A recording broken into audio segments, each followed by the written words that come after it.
America के राष्ट्रपति Donald Trump ने जैसे ही टीएसपी को रिवोलेट कर दिया है, उसके बाद से कई देशों के लोग यहां सड़कों पर उतरते हुए दिखाई दे रहे हैं। खास तौर पे देखा जाए तो नेपाली लोग अब यूएस की सड़कों पर प्रोटेस्ट करते हुए दिखाई देते हैं और वो अपने जो अधिकार हैं, वो जो इंसानियत के लिए बनाए गए मानवाधिकार है, उनकी मांग करते हुए भी नजर आ रहे हैं। आखिरकार टीएसपी बंद करने से नेपाल के लोगों के बीच में या फिर उनके जीवन में कितना बड़ा परिवर्तन आया है और वो किस तरह से इस चीज को मेंटेन कर सकते हैं, ये बहुत बड़ी समस्या का विषय है। नमस्कार, मैं पीएम डीएनएस सिंह और आप देख रहे हैं कमाल यार। इस वीडियो में कंप्लीट बात करेंगे, वीडियो के अंत तक बने रहिए और अगर आप चैनल पे नए हो, चैनल को सब्सक्राइब करके बेल आइकन दबा लीजिए ताकि आपको अगला अपडेट भी सबसे पहले मिल सके।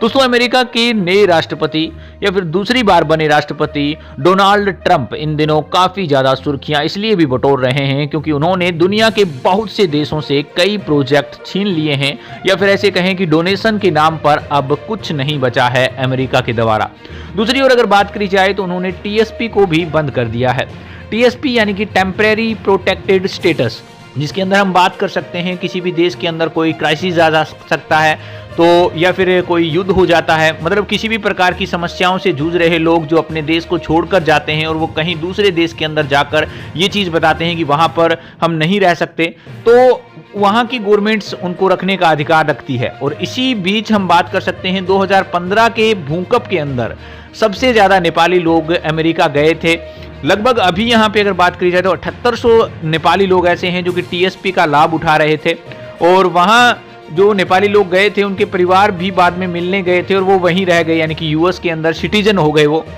तो अब यहाँ पे ट्रंप ने कहा कि नहीं, हम नहीं रख रहे, आप वापिस जा सकते हैं। जैसे ही यहाँ पे ये अस्थायी संरक्षित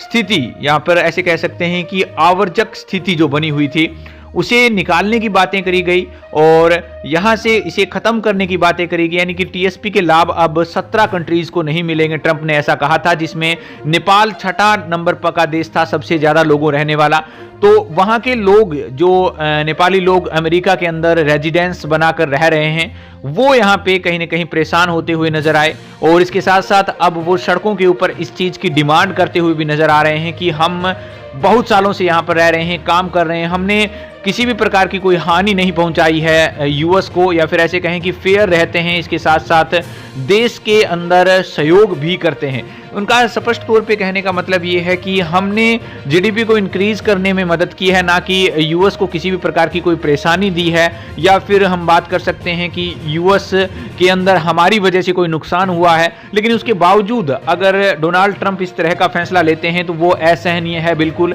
और इसके साथ साथ नेपाल गवर्नमेंट ने अभी तक किसी भी प्रकार का कोई एक्शन नहीं लिया है, जबकि बालेंद्र शाह ने जरूर एक्शन लिया है और उन्होंने एक्शन थोड़ा हटके ही लिया है, क्योंकि वो हमेशा से हटके लेते आए हैं एक्शन। उन्होंने कहा कोई बात नहीं, आप भेज दो हमारे देश के अंदर और हमारे लोग यहाँ पर भी काम कर सकते हैं। कुछ मुद्दा इससे भी कहीं ना कहीं रिलेट करता है कि जो नेपाली पीपल्स हैं वो नहीं आना चाहते, उनका वहाँ पर घर है और वो घर नहीं छोड़ सकते, वो अपना परिवार नहीं छोड़ सकते। अगर वो वापस आते हैं नेपाल के अंदर तो उन्हें सब कुछ यहाँ पे नया करना पड़ेगा, सारा नया कल्चर बदलना पड़ेगा। उन्होंने मुश्किल से वहाँ पर रहना सीखा, ऐसा भी कहा जा सकता है। तो ये कहीं ना कहीं अमेरिका के द्वारा 17 कंट्रीज के ऊपर बैन जो रिवोलेट लगाया गया है, वो हटाना ही सही लग रहा है। इसके बारे में अपने विचार कमेंट सेक्शन में जरूर लिखिए। चलिए आज के लिए रखते हैं, कोई अपडेट मिलता है तो फिर आपके सामने हाजिर होंगे। वीडियो को लाइक कीजिए, शेयर कीजिए और अगर आप चैनल पर नए हो, चैनल को सब्सक्राइब करके बेल आइकन दबा लीजिए ताकि आपको अपडेट भी सबसे पहले मिल सके।